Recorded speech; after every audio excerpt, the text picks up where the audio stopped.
1945년 8월 일본 히로시마와 나가사키에 투하된 원자폭탄. 그것은 제2차 세계대전을 종결시킨 가장 강력한 무기였다.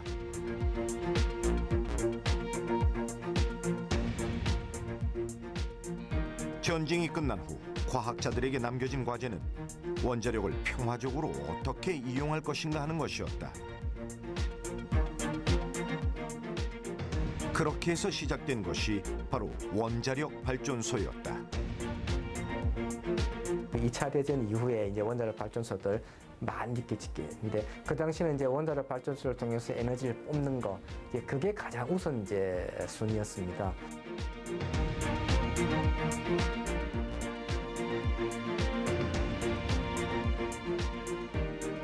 실제 1977년 가동된 국내 첫 원전 고리 1호기는 당시 전력 사정이 좋지 않았던 우리나라에 그야말로 한 줄기 빛이었다. 그때부터 40년간 쉬지 않고 달려온 고리 1호기는 2017년 완전히 가동을 멈추었다. 그리고 이제는 해체될 일만 남았다. 지금 현재 우리가 이제 원자로를 어떻게 안전하게 이제 절단을 해서 이제 감염을 하냐, 이런 것들이 우리는 아직 그런 경험은 이제 없거든요. 고리 1호기 스톱이 정지합니다. 셋, 둘, 하나, 정지! 정지! 사실 원전 해체는 우리가 단 한 번도 가보지 않은, 그렇지만 가장 안전하게 가야 하는 길이다. 지금 국민들이 방사능 폐기물에 대한 이제 불안해하시는 분들도 계시지 않습니까? 그래서 이 안전하게 해체해서 이걸 갖다가 국민들이 안심하게 할 수 있는 아마 최초의 모델이 되지 않을까, 저희는 그렇게 고리 1호기를 생각하고 있습니다. 우리나라 원전의 첫 출발점이었던 고리 1호기. 이제 막 원전 해체라는 새로운 역사를 쓰기 시작했다. 지금 우리에게 가장 필요한 것은 바로 원전 해체의 기술이다.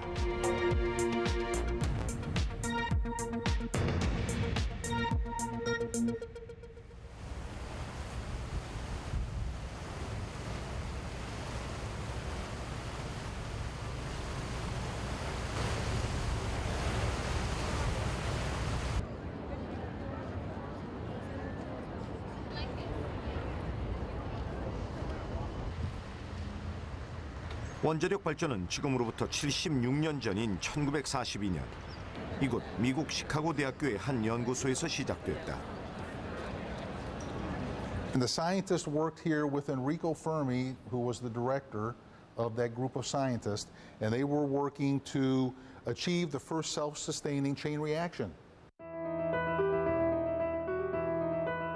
이탈리아 출신의 물리학자 엔리코 페르미를 중심으로 한 이 연구팀은 그해 12월 2일 마침내 인류 역사상 최초로 원자로 가동에 성공했다. 이름하여 시카고 파일 1.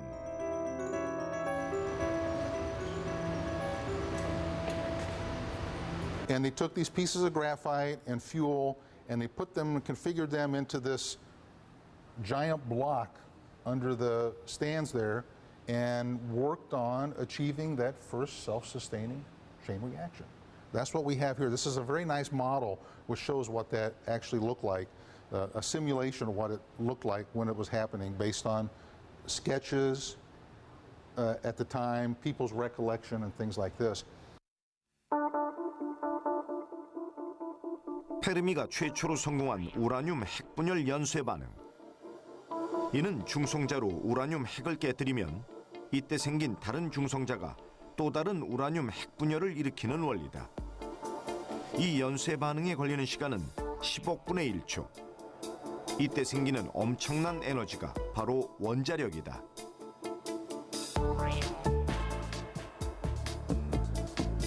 이 연쇄 반응을 그대로 두면 폭발이 일어날 수 있기 때문에 당시 실험에서는 이를 제어하기 위해 400톤의 흑연을 쌓았다. 시발점이죠. 그걸 통해서 저희가 체인 리액션이 사람이 이제 조정하는 것이 가능하고, 그다음에 그것 때문에 우리가 원자력 발전소를 만들 수 있다라는 확신을 가지고 전쟁이 끝나고 나서 정부에서 그런 본격적으로 원자로 개발과 관련된 일을 해보자 해서 최초 연구소를 만드는 거죠. 우라늄이 핵분열할 때 생기는 열 에너지로 물을 끓이고 수증기를 만든 다음 그 수증기로 터빈을 돌려 전기를 생산하는 원자력 발전. 이때 우라늄 1g이면 석탄 3톤과 맞먹는 에너지를 얻을 수 있다.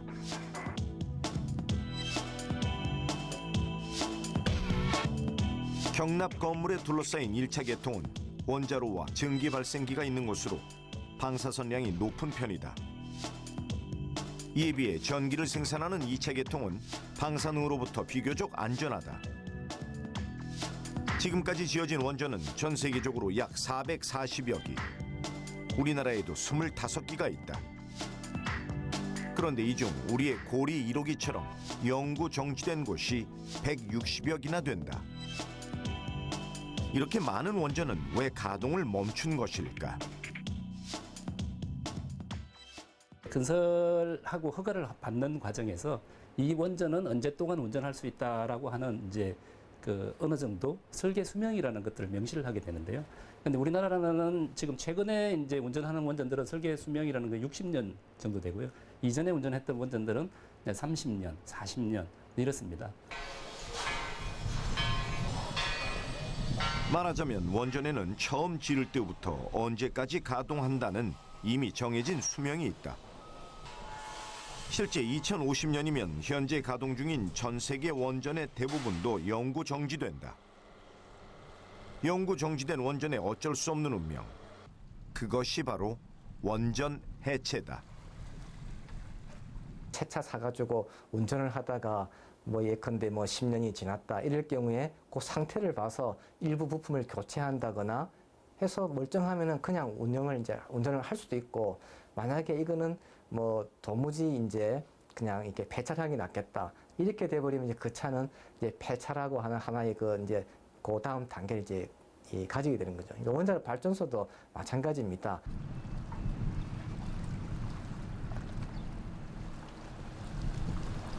그런데 우리나라에서 두 번째로 만들어진 월성 1호기의 사정은 조금 다르다. 이곳의 원래 설계 수명은 30년.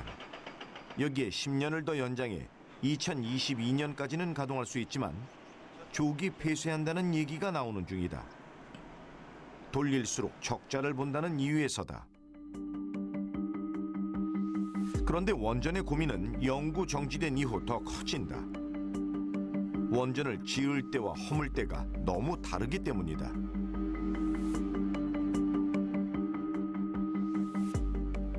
해체라는 것은 수십 년간 가동을 했기 때문에 방사능이라 하는 놈, 즉 방사성 핵종이라 하는 놈이 거기 있습니다. 따라서 그런 측면에서 시간이 좀 걸리더라도 비용이 조금 든다 하더라도 안전이 가장 중요한 요소가 되겠습니다. 그래서 이 초점이, 관점이 좀 다르죠. 건설할 때 하고 해체할 때 하고는요.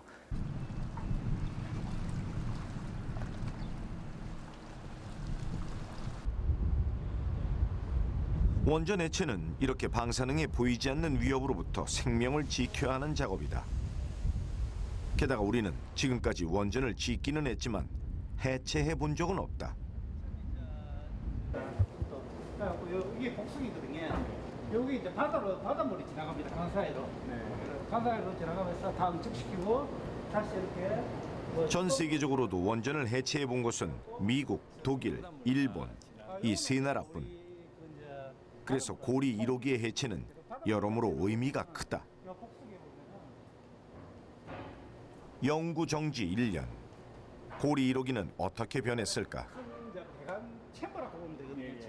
챔버 사이로 해갖고 잔 쪽으로 해갖고. 지금 현재 이제 전력 생산은 이제 중단된 상태고, 이제 모든 전력 생산에 필요한 설비들은 지금 정지 상태를 유지하고 있습니다. 다만 원자로 내에 있던 모든 사용후 연료를 사용후 연료 저장소로 지금 옮겨져서 냉각 운전을 하고 있습니다.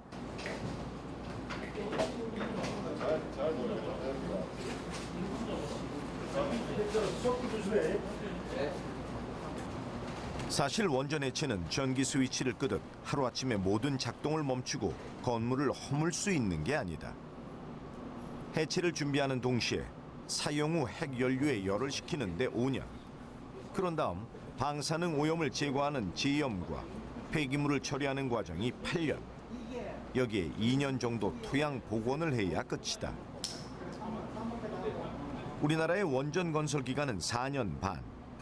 하지만 해체는 즉시 하더라도 최소 15년 이상이다. 영구 정지돼서 더 이상 가동을 하지 않는 발전소에 대해서 이렇게 계속 장기간 동안 관리를 한다면 그 관리를 에 필요한 그러한 이제 인력들도 많이 요구가 될 수 있고 또 그에 따른 비용도 이제 소요가 될 수가 있습니다.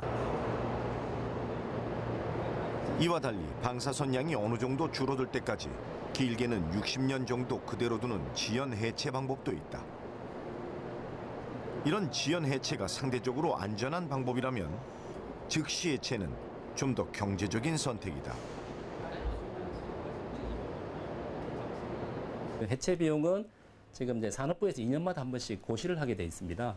그래서 작년 말에 고시한 가격으로는 그 한 호기 1000메가와트 기준으로 7,515억 원입니다. 즉시 해체가 더 경제적인데도 원전 한 기의 해체 비용을 많게는 1조 원까지 보고 있다. 이렇게 천문학적인 비용이 드는 이유는 바로 방사성 폐기물 때문이다. 원전 한 기에서 나오는 방사성 폐기물은 6,000톤, 200리터 드럼 2만 개 분량이다. 한 드럼에 1,300여만 원, 그것도 300년 동안 보관해야 한다. 결국 원전 해체는 엄청난 시간과 비용이 드는 방사성 폐기물과의 싸움이다. 이 싸움에서 이기기 위해서 반드시 필요한 무기가 바로 원전 해체 기술. 그렇다면 우리나라는 과연 그런 무기를 갖고 있을까? 원전을 이제 운영하다 보면 그 1차 개통이라는 부분이 있는데요. 그 개통 쪽이 방사성 오염이 가장 높습니다. 그래서 우선은 이제 해체하기 전에 본격적으로 절단하기 전에 그 개통 제염이라는 걸 하게 되는데요. 아직 국내에는 기술이 없습니다. 원전 해체에 필요한 상용화 기술은 58개. 이 중 17개의 기술이 아직 우리한테는 없다. 기술을 준비할 수 있는 시간은 고리 1호기가 본격 해체되는 2022년 전까지 4년이 채 남지 않았다.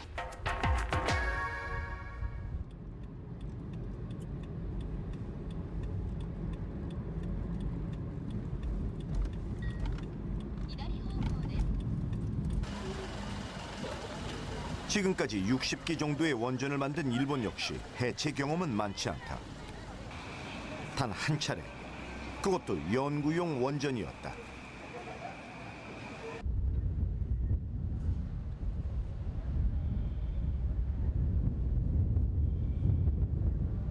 일본에서 상업용 원전 해체의 첫 사례가 된 토카이 1호기. 1966년에 가동을 시작해 1998년에 영구 정지된 이곳은 설계 수명 40년을 다 채우지 못했다.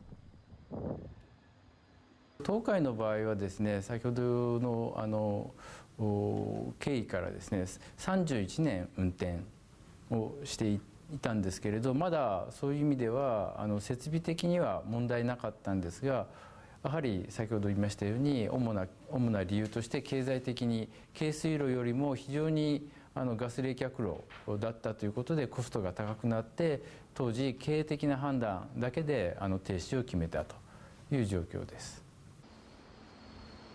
일본의 원전 해체 기간은 30년. 평균 비용은 9,500억 원 선이다.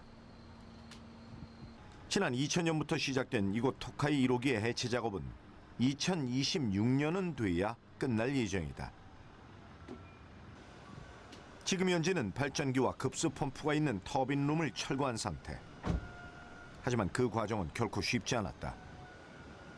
東海の場合はですね、この16年間でいろんなトライアンドエラーをしています。で一つ大きいチャレンジとしてはですね、熱交換器現在解体をしているんですけれど、その一つ目の熱交換器を解体する際にですね、遠隔解体技術の実証ということで遠隔解体装置を導入して解体を行ったということです。 그동안 이곳 해체 작업 현장은 새로운 기술과 공법의 시험 무대나 다름없었다. 동시에 지금까지 손도 못 댄 원자로의 본격 해체를 위한 일종의 예행 연습이기도 했다.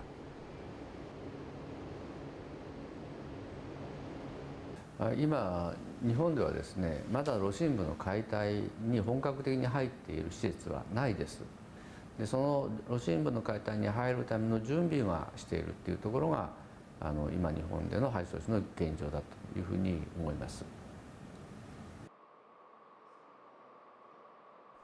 그런데 정작 원자로 해체에는 좀 더 현실적인 준비가 필요하다. 원자로에서 나오는 고농도 방사성 폐기물이 천연 우라늄 광석 수준으로 방사능 수치가 낮아지는 데 걸리는 시간은 10만 년에서 30만 년 정도.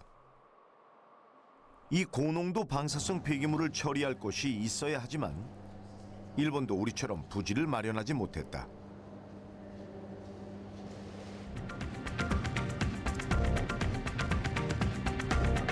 원전 해체에 관한 한 가장 경험이 많은 나라는 미국이다. 지금까지 해체한 원전은 상업용 8기를 포함해 총 15기. 지금 현재도 원자력 발전소 3곳과 원자로 4곳은 해체 중이거나 마무리 단계에 있다. There is a regulatory requirement that says from the time of final shutdown until 60 years from that day, they must complete decommissioning by the end of 60 years. Okay? And it's totally up to the licensee as to when they decide to implement and to perform dismantling and decommissioning. 이곳은 1998년 영구 정지돼 막바지 해체 작업을 하고 있는 자이온 원전. 해체 완료까지 1년 정도 남겨둔 상태다. When you clean up a site, usually there's regulatory requirements for radioactive contaminated sites.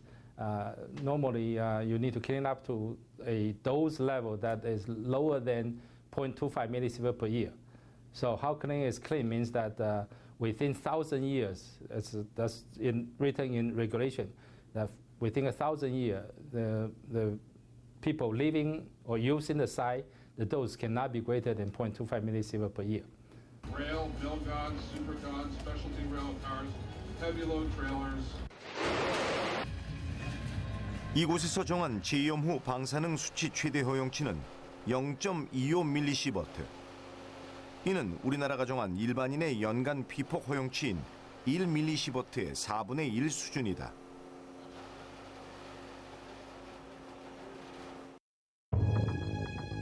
미국이 이렇게 원전 해체에 엄격해진 하나의 계기는 바로 3마일 섬 원전 사고였다.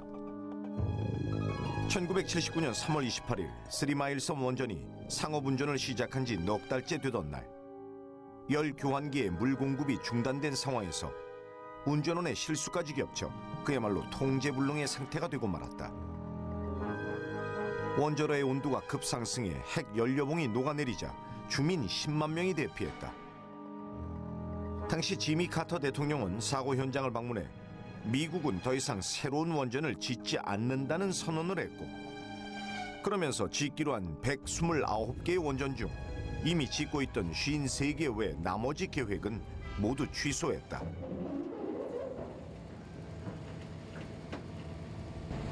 원전을 해체하는 방법 역시 사람이 전혀 살지 않는 지역에 원자로와 방사성 폐기물을 통째로 옮겨서 격리시키는 영구 매립 방식이다.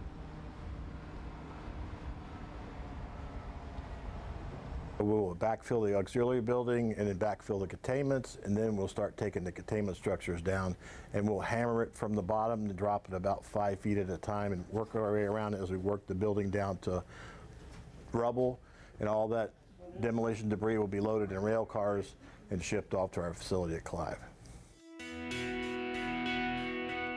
방사성 폐기물 처리장을 확보해 땅속 500에서 1000m 깊이에 묻고 그 입구를 아예 막아버리는 영구 매립. 하지만 이 역시 국토 면적이 넓고 매립지가 10만 년 이상 안전지대여야 하는 전제가 붙는다. Are they the best ones to be used in, let's say, Korea or some country in Europe or any other country of the world? Well, it depends on what the requirement is in that country, because they're very country specific in a lot of cases. And you have to look at and you have to do a lot of planning, optioneering. That means studying different options and finding which option is really the best. Schedule, cost, exposure, radiological exposures, things like this. And also, don't forget, stakeholder involvement. 고리 1호기가 정지되기 이전부터 기술 개발을 준비해온 울산. 사실 원전 해체는 기술이 없으면 불가능할 일이다. 그래서 오히려 핵심 기술을 가진 중소기업들이 도전해 볼 만한 분야다. 그 해체를 하게 되면 대기업들이 해야 될 엔지니어링 부분이 있고 이제 중소기업들이 해야 될 제염이나 방사선 관리 쪽 이런 쪽에 해야 될 부분들이 있는데 제염 기술들 자체는 굉장히 많이 돼 있고 중소기업들도 충분히 경쟁력이 있습니다.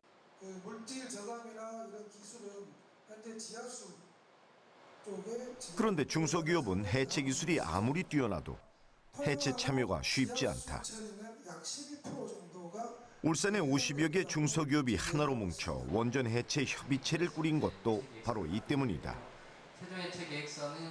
그렇다면 이들 지역 기업은 원전 해체와 관련해 어떤 기술을 가지고 있을까?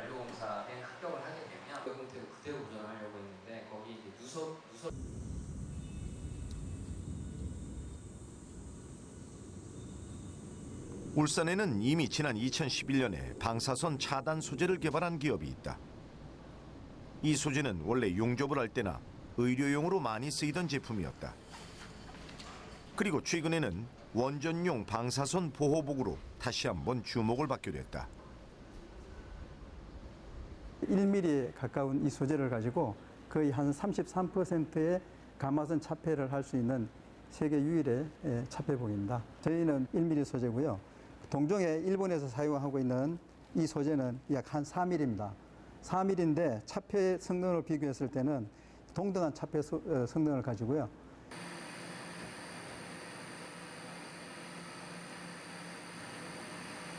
기존의 납으로 만든 제품은 인체나 환경에 유해할 뿐만 아니라 5년마다 교체해야 하는 번거로움이 있었다. 하지만 나노 텅스텐 분말을 이용한 이 제품은 용도에 따라 다양한 크기로 만들 수 있고 친환경 소재라 재생도 가능하다. 이 자체에서 상당히 부드럽고 작업하기 편하다는 얘기들을 듣고 있고요. 실제로 그 일본 원자력 발전소에서 일본 제품하고 저희 제품을 놓고 비교를 시험을 했는데요. 33%에 대한 차폐 성능이 우수하다는 것을 문서를 받았습니다. 올 1월부터 일본 수출길에 오른 방사선 보호복. 이 제품의 경쟁력은 무엇보다 가벼우면서도 방사선을 잘 막아준다는 데 있다.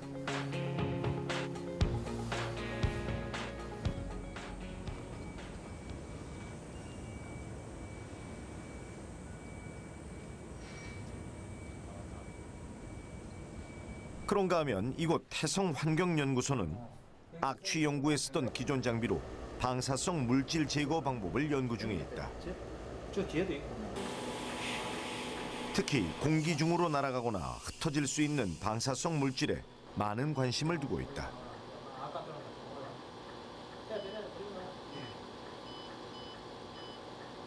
저희들이 그 원전 해체 관련해 가지고는 특정 센서와 드론을 연계한 특정 분야 쪽에 집중을 할 수 있는 분야가 있고요. 그리고 미생물을 이용한 방사능 물질 제거 기술의 연구를 진행하고 있어서 이 두 가지 분야에 좀 연계를 진행을 하고 있습니다.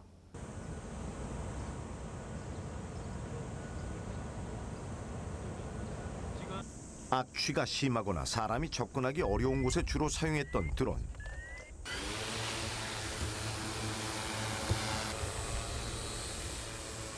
이 장비는 방사선 수치가 높아 사람이 접근할 수 없는 원전의 위험 지역에 투입하기 좋다. 드론을 이용해서 센서를 부착을 하게 되면 굳이 사람이 없더라도 그 분야가 그 현장에 실시간으로 결과물들을 확인할 수 있게 되고 또 그걸 확인함으로 해서 그 작업장에 있는 작업자들이라든가 또 멀리 있는 사람들이 대피해야 되는 문제 등 여러 가지 환경에 대한 대응할 수 있는 방안들이 있지 않을까 그렇게 예상이 됩니다.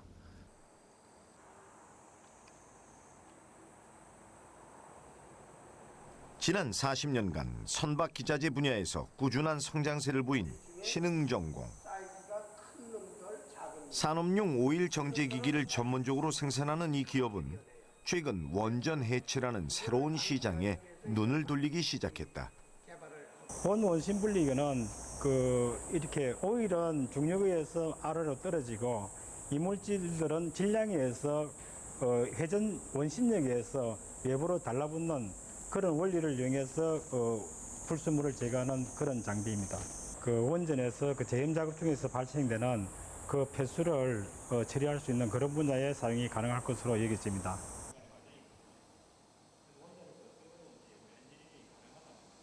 제염제를 넣은 후 물을 번갈아가며 묵은 때를 벗겨내는 제염 과정. 이때 나오는 엄청난 양의 방사성 폐수는 일반적인 산업 폐수와는 그 차원이 다르다. 그것도 한 30여 개 지금 가지고 있습니다. 이런 폐수에서 방사성 물질을 완벽하게 걸러내는 일. 이것이 이 기업의 새로운 도전 과제다.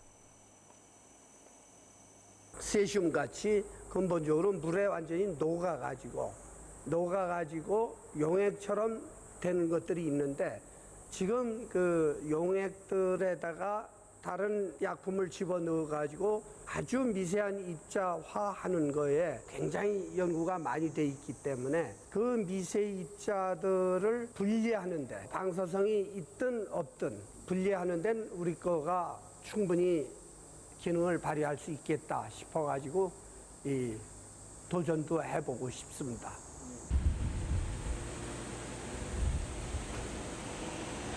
울산의 또 다른 기업 SGR테크. 이곳은 20년 가까이 토양과 지하수를 연구해온 곳으로 원전 해체의 마지막 단계인 토양 복원에 관한 기술을 보유하고 있다. 그렇다면 원전 지역의 토양 복원은 어떻게 하는 것일까? 이 토양은 유기물 토양이고요. 방사능 핵종은 무기물 토양이라고 보시면 됩니다. 그래서 무기물은 오히려 중금속하고 비슷하고 이 유기물은 사실 생태계에 가장 밀접한 그 오염이라서 유기물하고 무기물은 엄청난 차이가 있기 때문에 무기물은 추출을 해야 돼요. 그래서 방사능 핵종도 사실은 추출하는 공정으로 가야 될 겁니다. 현재 이곳 기업이 가진 기술은 특허만 12개에 이른다. 그럼에도 이런 기술을 실제 적용할 수 있는 곳이 많지 않다는 건 아쉬운 부분이다. 국내에 이제 기술을 적용하기 위해서는 저희가 개발했던 아니면 산업체가 가지고 있는 기술들이 스케일업을 해서 이제 규모를 좀 키워서 실제 환경하고 비슷해서 시험을 해봐야 됩니다. 원전 해체 기술을 개발하는 데 가장 현실적인 어려움은 실제 현장에서 해볼 수 없다는 것. 그래서 기업 입장에서는 해체되는 원전과 가까운 곳에서 자신들이 가진 기술을 직접 실험해 볼 수 있는 기회가 절실하다. 저희가 실증해주면 좋죠. 우리나라 환경 부분에 대해서는 그 테스트 베드가 실제 많이 부족한 실정입니다. 특히 원전 이런 부분은 특이한 환경이 있기 때문에 필수적으로 테스트 베드가 운영이 되어야 뭐 실제 현장에서 뭐 더 안전성을 확보할 수 있고 기술성을 확보할 수 있을 거라고 저는.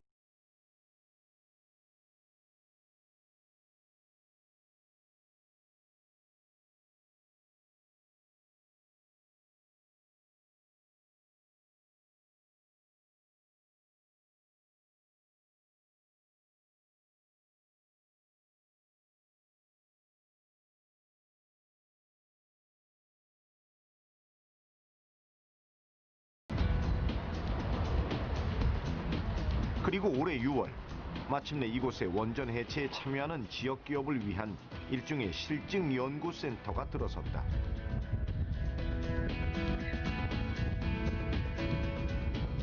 福井県は原子力発電所が日本の約4分の1の、原子力発電所が集中しているということで非常にニーズが高いと。でこれからまた廃措置の段階に入っていくということで、福井県は、そういった環境が一番よく揃っているといったところで我々この福井県の地に、施設を、整備いたしました。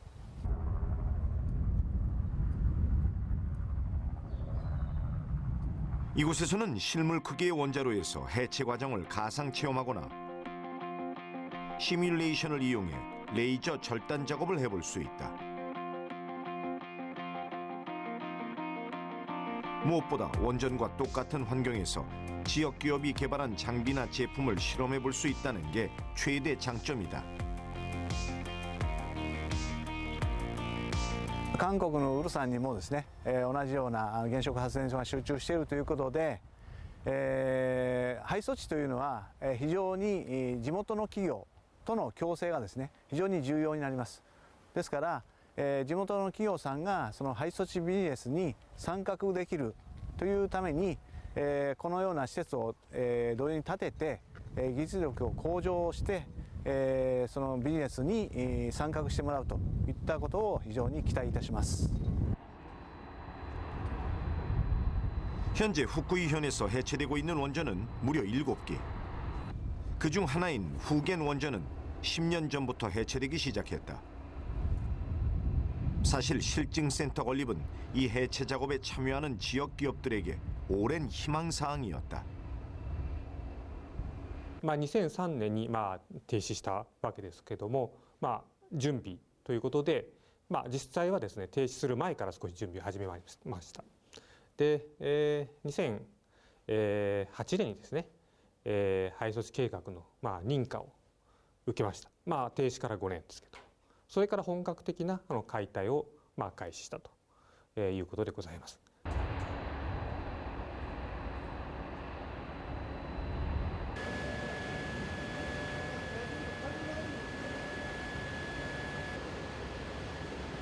지금까지의 해체는 방사능 수치가 비교적 낮은 2차 개통 중심이었다. 터빈과 발전기가 있던 이곳 역시 해체 막바지에 와 있다.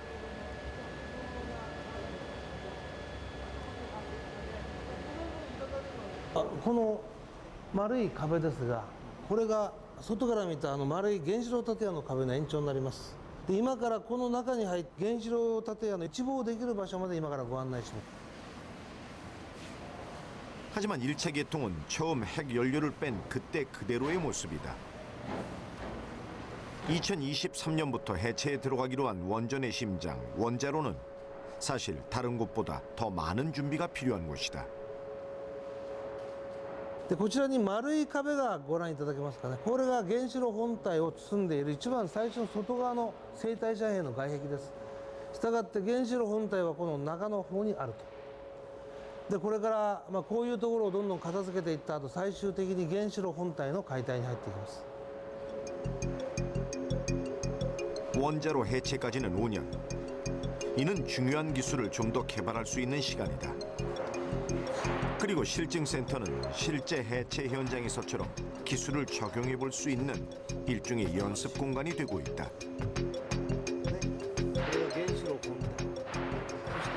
アメリカの例ですけども TMI の例ですけれども 98% まではこれはロボットでもってガッチャンガッチャンすれば取り出せるわけですよ。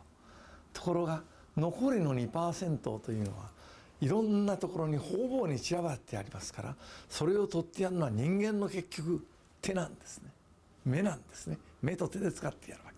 これは大変な作業です。ですから急げば急ぐほどむちゃくちゃなお金がかかりますし、 急げば急ぐほど従業員の被爆も多くなります。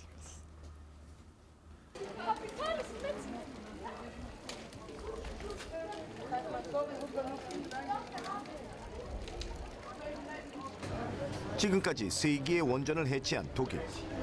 원전 해체가 가장 활발한 나라 중 하나다.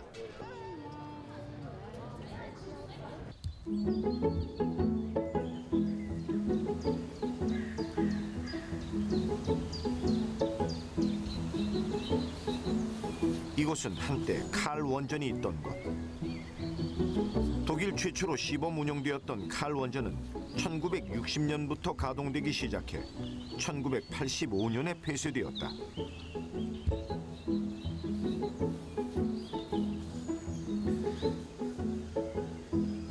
그 이후 25년 동안 해체 작업이 진행되어 이제는 그 흔적을 찾을 수 없다. 그리고 지금 많은 사람들에게 독일 원전 해체의 모범 사례로 기억되고 있다. Außerhalb der Kuppel und von dem gesamten Gelände. Und auch wenn Leitungen in der Erde waren, wurden die rausgenommen. Man sieht aber auch, dass hier außen gemessen wurde.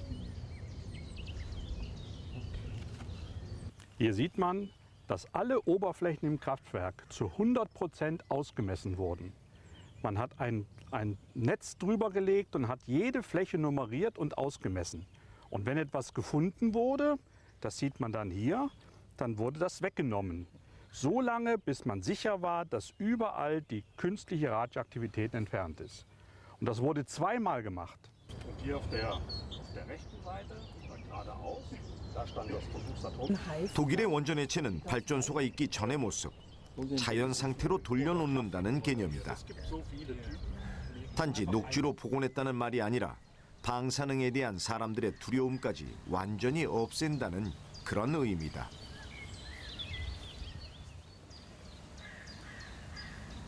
Ja, eigentlich finden die meisten sogar relativ spannend. Es ist ja eine deutsche Industriegeschichte. Hier ist das erste Atomkraftwerk in Deutschland, hat hier gestanden, ist hier betrieben worden, auch wieder abgebaut worden. Die meisten finden das spannend. Also ich kenne jetzt eigentlich keinen, der Ängste hat, nach Karlstein zu ziehen oder nach Karl, weil es hier mal ein Atomkraftwerk gab. Die Erfahrung habe ich nicht gemacht.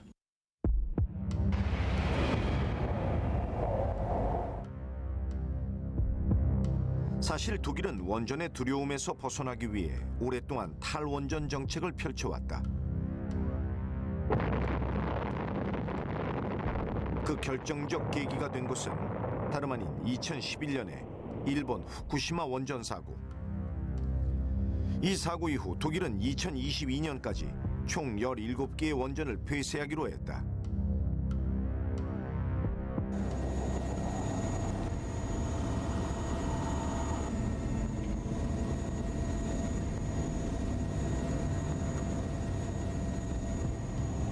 그런데 이보다 앞선 1986년 4월에는 체르노빌 원전 사고가 터졌다. 사고의 원인은 발전소의 구조적 결함 때문. 독일의 원전에 대한 인식은 이미 이때부터 바뀌기 시작했다.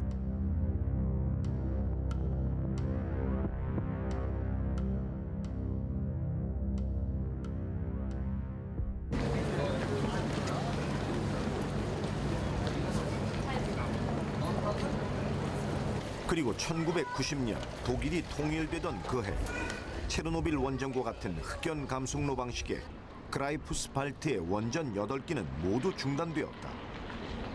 이 중에는 심지어 단 18일 동안 가동된 원전도 있었다.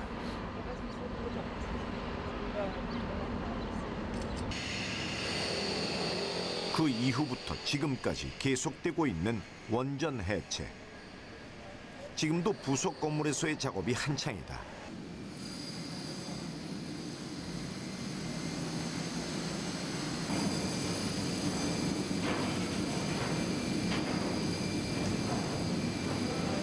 미로처럼 이어진 작업 공간은 어둡고 좁고 곳곳에 다칠 위험까지 있는 데다 방사능 오염 정도까지 일일이 측정해야 하는 현장이다.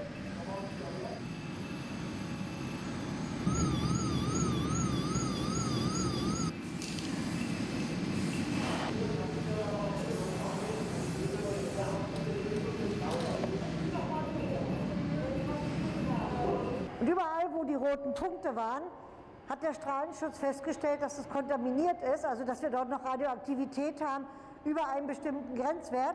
Und die Kollegen müssen sozusagen diese Stellen jetzt einzeln bearbeiten. Ja, auch hier sieht man diese Bereiche, das sind genau diese Kernbohrungen, wo das dann sozusagen so tief abgetragen wird. Und jetzt kommt der Strahlenschutz wieder, misst nochmal und wenn das in Ordnung ist, sind die Kollegen auch zufrieden.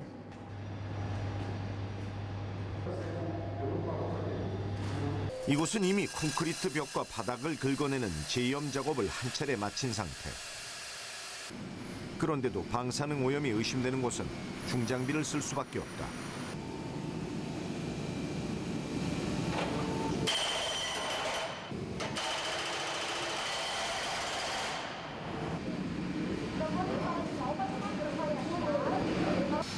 장비를 쓰긴 하지만 일일이 사람이 매달려야 하는 2중, 3중의 작업이다.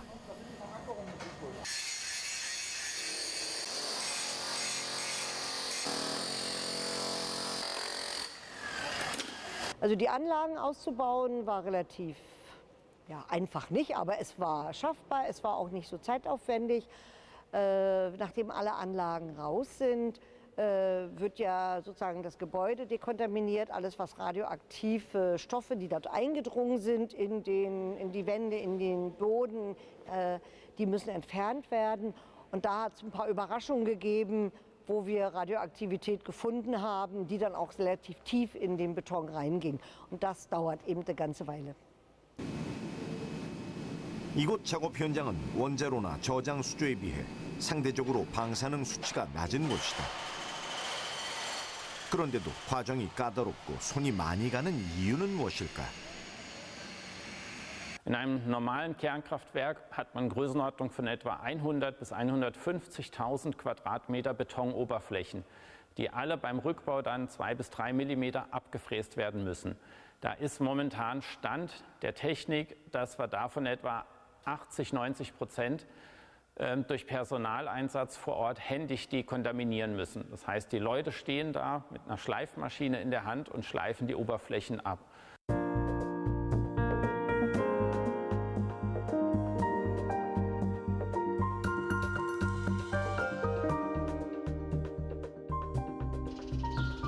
독일에서 원전 해체를 전문적으로 배울 수 있는 유일한 연구소, 칼스루해 공대.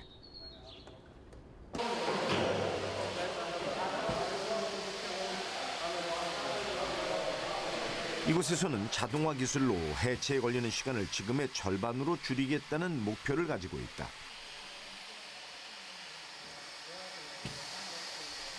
콘크리트 표면을 깎을 수 있는 이 기기 역시 그렇게 해서 개발된 것 중 하나다.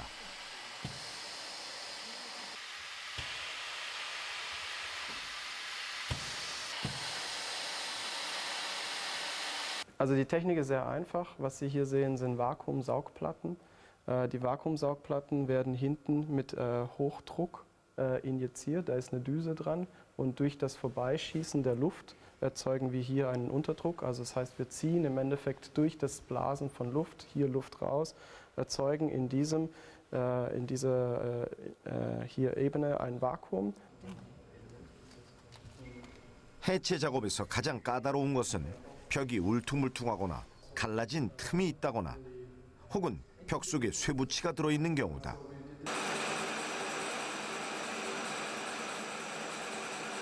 사실 그동안은 장비를 그때마다 교체해서 어쩔 수 없이 사람이 직접 할 수밖에 없었다. 하지만 여기서는 이런 부분도 해결했다. Nur hier möchten wir sicher gehen, dass wir auch Tiefenabtrag durchführen können.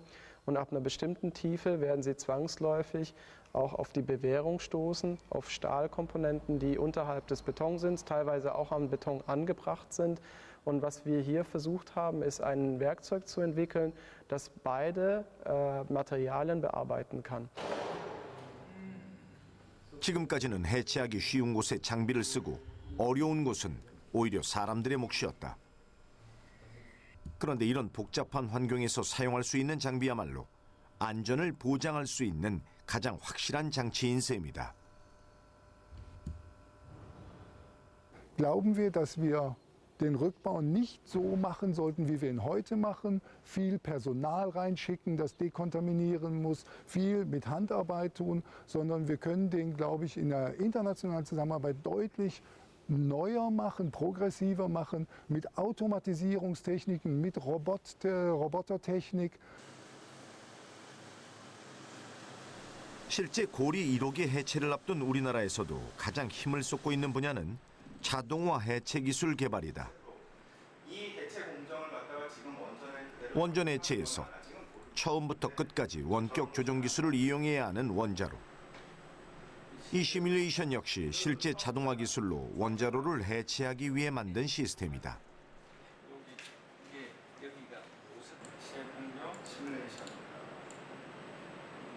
저희가 지금 수행하고 있는 연구는 그 원자력 시설, 특히 원전의 내부 구조물, 핵심 설비를 갖다가 어떻게 하면 안전하고 경제적으로 해체를 할 수 있는 그런 공정을 계획을 하고 그 공정을 또 평가하는 과를 연구를 하고 있는 그 시스템입니다. 원자로 내부 구조물입니다. 그러니까 연료는 아니고요.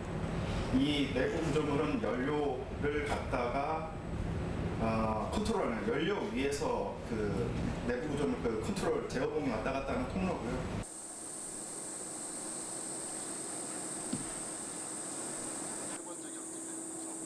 이 시뮬레이션을 기반으로 실제 원자로에서 작업하게 될 이 로봇. 최대 하중은 250kg, 정밀도는 플러스 마이너스 1mm. 하는 일은 밀폐된 공간에서 드럼에 넣을 수 있도록 원자로를 잘게 자르거나 쪼개는 작업이다. 이것이 바로 로봇이 사람처럼 움직이되 더 정교하고 더 완벽해야 하는 이유다. 이 로봇은 유압으로 구동되어 있고 총 6자회도로 구성되어 있고 끝에는 이와 같이 톱날이라든지 레이저라든지 다양한 툴들을 부착할 수 있도록 구성된 로봇입니다. 방사선 환경 내에서 사람 대신 할 수 있으면서 사람과 같은 역할을 충분히 수행할 수 있도록 그런 연구들을 지금 진행하고 있습니다.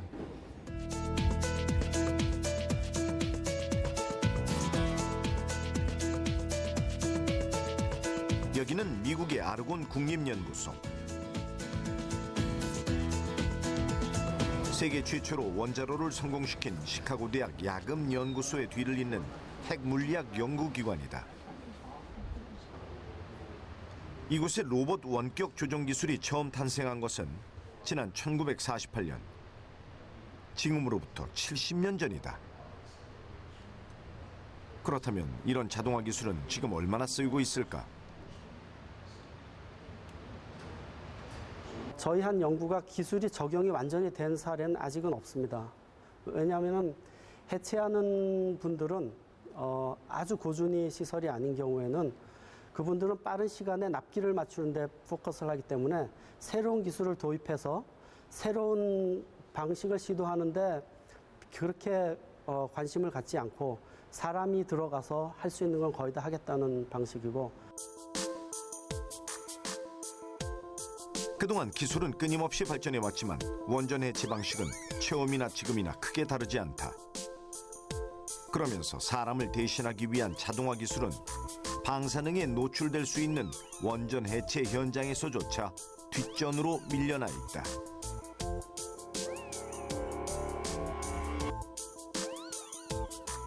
학계에서는 너무 기술 개발만 중요시해서 쓸 수 없는 연구를 많이 하고 또 D&D 하는 그런 커뮤니티에서는 너무 적용할 수 있는 로우 행잉 프루트이라고 그러죠. 쉬운 것만 하니까 꼭 필요한 어려운 기술 개발이 수행되지 않아 왔고 그것이 원격 로봇 기술이 그 중에 하나라고 생각을 합니다. 모든 과학과 기술이 융합되는 원전 해체. 원전 해체에서 가장 필요한 것은 실제 현장에 쓰이는 핵심 기술 개발과 그 기술을 미리 적용해 볼 수 있는 기회. 이 두 가지다. I think the most important thing that Korea can be doing now is learning from what everybody else has done already to this point. Sometimes people get in too big of a hurry to show progress by doing things. And sometimes, with the expression I use, is sometimes to go fast, you need to go slower. 더 많은 것을 얻기 위해 더 많이 준비해야 하듯이 원전 해체 역시 마찬가지다. 원자로를 냉각시키는 데 걸리는 5년은 해체 기술을 준비할 수 있는 가장 치열하고 뜨거운 시간이 될 것이다.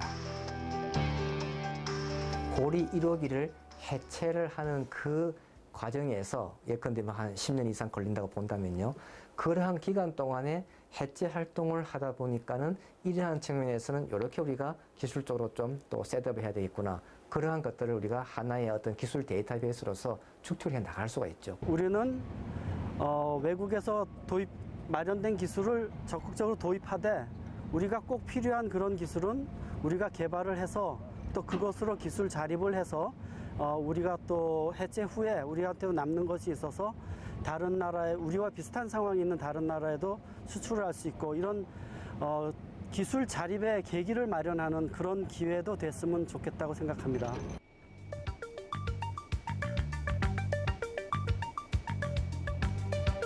먼 미래가 아니라 이제 곧 다가올 현실이 된 원전 해체.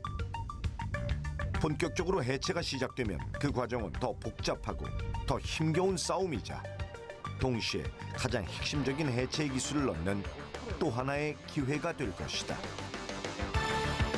우리의 기술력으로 원전 해체에 도전하고 새로운 길을 개척하는 것.